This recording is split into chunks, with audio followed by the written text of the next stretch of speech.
देख रहे हैं देश और दुनिया की तमाम खबरें। आइए रुक करते हैं हमारी आज की खबरों की ओर। इटावा थाना सिविल लाइन इलाके से NH2 पर दिन दहाड़े युवक से बाइक सवार 4 बदमाशों ने असहले के दम पर लूटे 1,22,000 रुपए। पुलिस के आला अधिकारी मौके पर पहुंचे मामले की तफ्तीश में जुटे। बताया जा रहा है कि लूट के शिकार हुए युवक, जो कि फिरोजाबाद जिले के कटफोड़ी बहेला बछेली से इटावा आने चाचा के घर जा रहा था, तभी हाईवे पर बाइक सवार ने घेर कर असहले के दम पे लूट की घटना को अंजाम देकर फरार हो गए।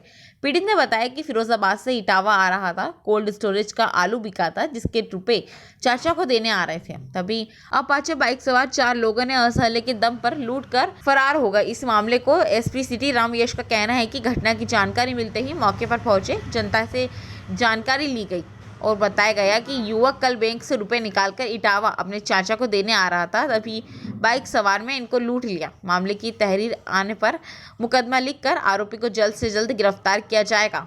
अरविंद, आप कहाँ से कहाँ जा रहे थे, क्या घटना हुई है?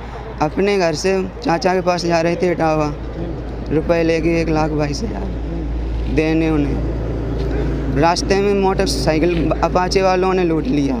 4 लोग थे बाइक पर, अपाचे पर।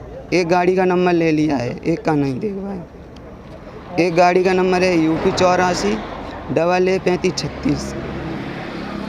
इतना पैसा आप कहाँ से ला रहे थे, क्या करने ले जा रहे थे? आलू बिका था कोल्ड स्टोर से, खाते से लगा रहे थे। फूफा जी ने तब देने आ रहे थे चाचा को। कहाँ के रहने वाले और कहाँ जा रहे थे? बछेली की हम रहने वाले हैं, चाचा मेरे इटावा रहते हैं। पुलिस भी मौके पर आई है, क्या पुलिस द्वारा बताया आपने क्या कितने लोग थे, किधर भागे हैं? हाँ, मैंने बताया है पुलिस वालों को, इधर भागे हैं इटावा की साइड।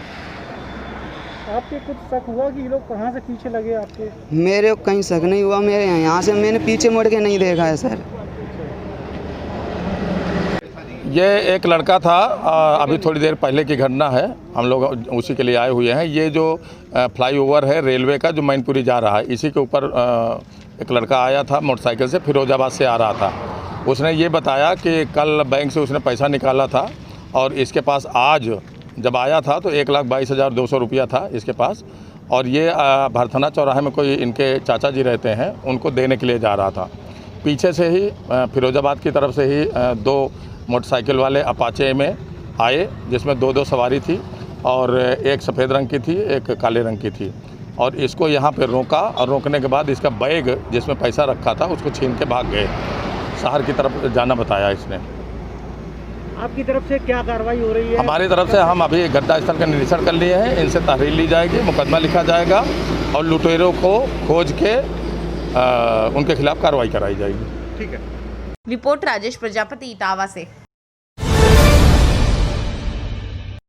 उदयपुर जिले के सेमारी थाना क्षेत्र के भोराई सेड़ातफला इलाके में एक विवाहिता को जहरीले जानवर ने काटने के दौरान अस्पताल पहुंचाते बीच राह में दम तोड़ दिया। जानकारी के अनुसार भोराई गांव के सेड़ातफला में शुक्रवार देर शाम विवाहिता अपने खेतों में बाड़ लगाने का कार्य कर रही थी। अचानक किसी जहरीले जानवर ने डंक मार दिया। घटना के बाद परिजन उसे सेमारी अस्पताल लेकर आ रहे थे कि महिला ने बीच रास्ते में ही दम तोड़ दिया। मृतक महिला का नाम सुमित्रा, पति गोविंद मीणा, उम्र 22 वर्ष बताई जा रही है। चिकित्सालय पहुंचते ही डॉक्टरों ने जांच के दौरान महिला को मृत घोषित कर दिया। इधर परिजनों ने घटना की सूचना सेमारी थाने में दी, जिस पर शनिवार सुबह पुलिस ने पंचनामा तैयार कर महिला का पोस्टमार्टम कराया तथा शव परिजनों को सौंपा।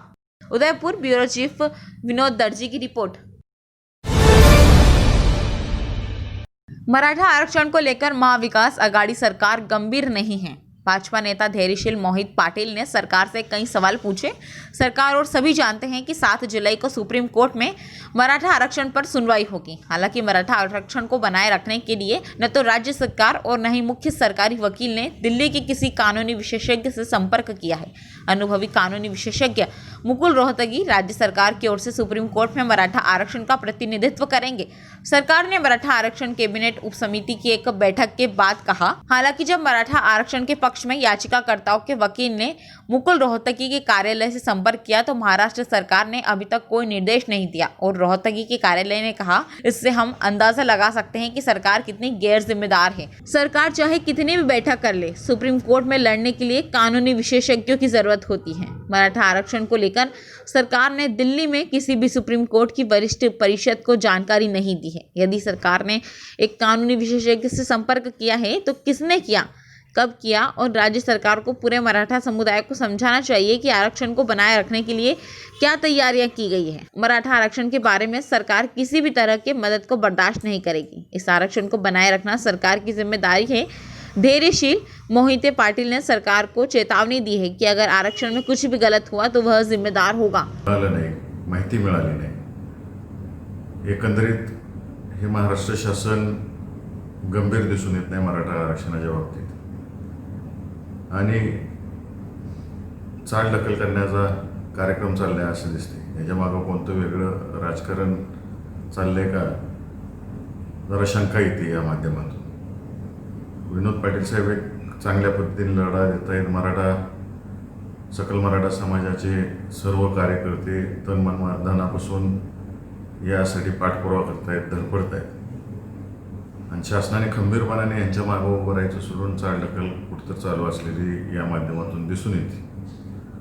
माझी राज्य सरकारला विनंती राहणार आहे की त्यांनी गांभीर्यपूर्वक हा विषय घ्यावा, नाहीतर फार मोठं नुकसान मराठा समाजाचं होणार आहे आणि पुन्हा मोठं आंदोलन करण्याची वेळ महाराष्ट्र शासनाने आणू नये एवढीच माझी या ठिकाणी विनंती।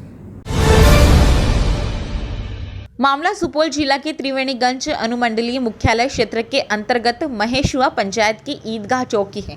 4 पहिया वाहन चालक ने बताया कि मैं अपने घर लहरनिया वार्ड नंबर 0 से 1 से अपने परिवार के महिला को लेकर मधेपुरा जिला डॉक्टर अलका कुमारी से दिखवा कर घर वापस लौट रहा था कि अचानक बिना नंबर की अपाची बाइक से 2 सवार अपराधी आ रहे थे। उसे बगल में जाने के लिए वाहन के डीपर का प्रयोग किया तो अपराधियों ने आगे आकर वाहन को रोका, साथ ही चालक सीट से उतरकर उलझ गया एवं मेरे ऊपर पिस्टल तान दी। बोला डीपर क्यों दिया, गाली गलौज करते हुए गोली मारने की धमकी दे डाली। तभी वाहन पर सवार महिला ने अपराधियों के पैर हाथ जोड़े एवं ग्रामीणों को आता देख छोड़ भाग गए। साथ ही वाहन का शीशा तोड़ कई चक्र हवाई गोलियां भी चली। बाद ग्रामीणों ने आकर बचाया।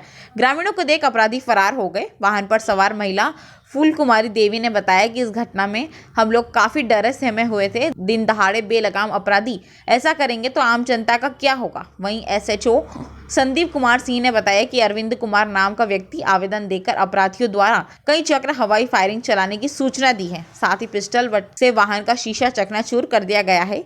वहीं से ये भी बताया गया है कि वहां के एक व्यक्ति ने भी अपराधियों का साथ दिया है। आवेदन के आलोक में जांच करने जा रहा हूं। अब देखना लाजमी होगा कि सुशासन बाबू के राज में पुलिस अपराधी तक पहुंचती भी है या अपराधी तक पहुंचने में नाकाम रहती है। कहीं ऐसा तो नहीं कि बिहार में अब सिर्फ नाम का ही सुशासन बाबू की राज रह गई है। ओकरा घुरा के लावलकै ड्राइवर के एहिमे का दे के ठेल के पब्लिक से कहलकै कोनो भाजा निकल नहीं तो मार दे। गोली गाड़ी पे भी चला है? 3 फायर किया है सर। ऊपर भी फायर किया है? ऊपर 2-3 फायर करके एकदम करते भाग ले अपाची पर। कै गो गाड़ी से था वो? एकेटा अपाची से आ एकटा पब्लिक ओहिमे से आबि के मारलकै एक चोट गाड़ी। पहचानते हैं अपराधी को? नहीं सर हमरा आरके नहीं पहचाने छियै। मोटका रंग के छै आ एगो नटका सन के छै। कब गए थे यहाँ से? यहाँ से सर 8 बजे चल गए। सुबह में कहाँ से गए थे? लहरनिया से। क्यों गए थे मधेपुरा? इलाज कराने के लिए बेटी और पुत्र। कहाँ गए थे इलाज कराने? मधेपुरा। नंबर प्लेट नहीं था। क्या कह रहा था वो? कह रहा था साइड का है दिया, इसीलिए साइड तो हम पूरे दे दिए उसको, लेकिन फिर से उधर से घुर के आया, आगे में लगा दिया। गोली भी चलाया है? हाँ। कहाँ क्षति हुई? ऊपर से ऊपर। शीशा से मारा। हाँ। तो एक मोटरसाइकिल पर सवार 2 व्यक्ति इसको आगे से क्रॉस करके चला गया।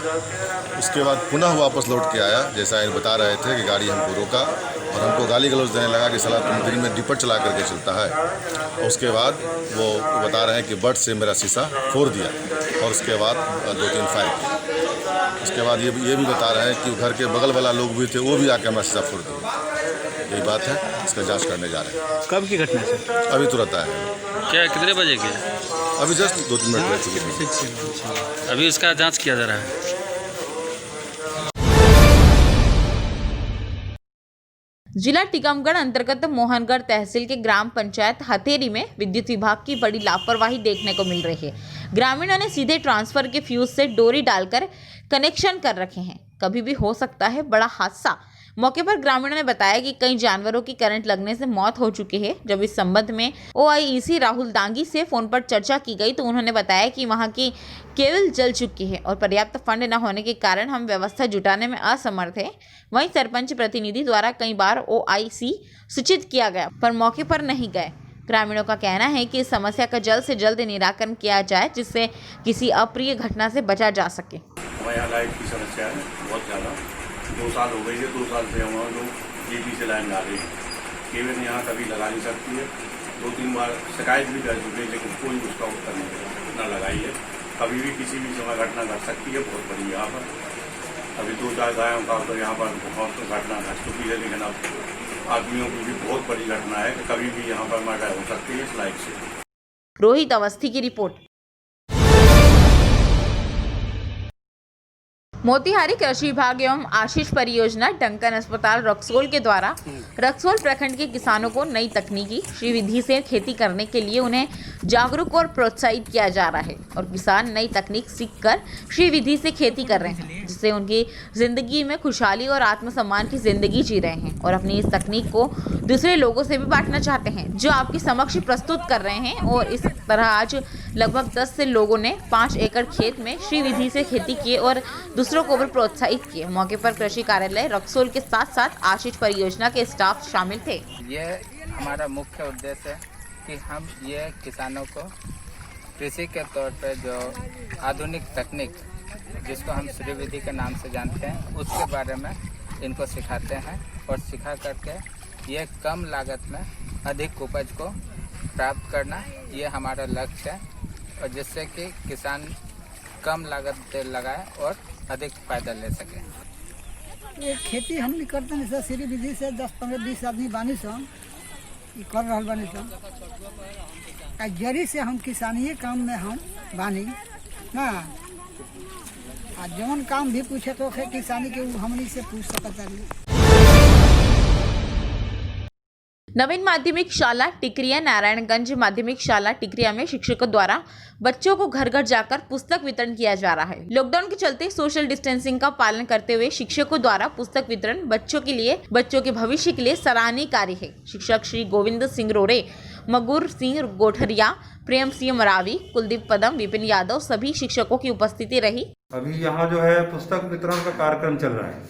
सभी शिक्षकों को पुस्तक वितरण कर रहे हैं। कक्षावार, विषयवार ऐसा किट बना करके उनको सोशल डिस्टेंस में लेकर के उनको वितरण कर रहे हैं। छात्राओं को वितरण हेतु मुफ्त वितरण हेतु पुस्तकें वितरित की जा रही हैं। घर बच्चों के घर जाकर और वितरण करना है और उनको समय पर पढ़ाई के लिए प्रेरित करना है। साथ साथ सोशल डिस्टेंसिंग के बारे में भी उनको जानकारी देना है और साथ में जो मोबाइल पे बिजली रेडियो या TV चैनलों में जो भी कार्यक्रम आ रहे हैं उनके बारे में उनको बताना है। हिंदी, इंग्लिश, गणित, पर्यावरण ये 5वीं तक की पुस्तक मैं अपनी खुद के साधन से स्कूल तक मैं पहुंचाने यहाँ पे आया। नारायणगंज मंडला से राजेश सिंगरोरे की रिपोर्ट। सिंगरौली जिले के पिछले 24 घंटे से हो रही झमाझम बारिश की वजह से कई जगह के नदी नाले उफान पर हैं, जिसकी वजह से यातायात बाधित हो गया है तो वहीं कई लोगों को भारी परेशानियों का सामना करना पड़ रहा है। प्रदेश में लगातार बारिश हो रही है जिसकी वजह से मटवई बलिया नाला मुख्य मार्ग पर स्थित पुल पर नाला भी उफान पर आ गया है। बताया जा रहा है कि यहाँ नाला अपनी सामान्य स्थिति से 3 फीट ऊपर बह रहा है। बताया जा रहा है कि नाले का पानी पुलिया से 3 फीट ऊपर बह रहा है। सड़क मार्ग बाधित होने की वजह से यहाँ जाम भी लगा हुआ है। साथ ही आसपास के लोगों का आवागमन बाधित हो गया है।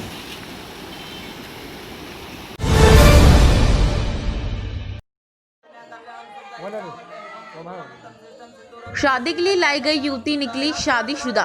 शादी के आखिरी समय में दुल्हन ने किया शादी करने से इनकार। लड़के के परिवार ने शादी के लिए दिए थे 77,000 रुपये। महिला सहित रामपुर के पूर्व सरपंच केवल अहरिवार, अशोकनगर निवासी हेमंत राव पाटिलकर व नवीन पाटिलकर पर 420 का मामला दर्ज। शादी से इनकार करने पर होने वाले पति माखन धाकड़ ने मोबाइल चेक किया तो सबके होश उड़ गए। मामला गुना जिला अंतर्गत फतेहगढ़ थाना क्षेत्र का है। अपने बड़े बेटे की शादी की चाह में पिता फ्रॉड लोगों का शिकार बन गया। पिता स्वामी धाकड़ ने रामपुर निवासी केवल अहरिवार से अपने बड़े बेटे की शादी की बात करते हुए कहा, आपकी नज़र में कोई लड़की हो तो बताना। तभी आरोपी केवल कुछ दिनों बाद स्वामी धाकड़ के पास आता है और कहता है कि मैंने लड़की देख ली है, उसके घर वालों से मेरी बात हो गई है, जिसमें आपको लड़की वालों को 80,000 रुपये देना होंगे। लड़की के पिता ने हामी भर ली। तीनों आरोपी लड़के के घर आते हैं तथा शादी के लिए 28 जून 2020 तय कर ली जाती है और पेशगी के तौर पे आरोपियों को आने जाने का खर्चा 2,000 रुपये दे दिए जाते हैं।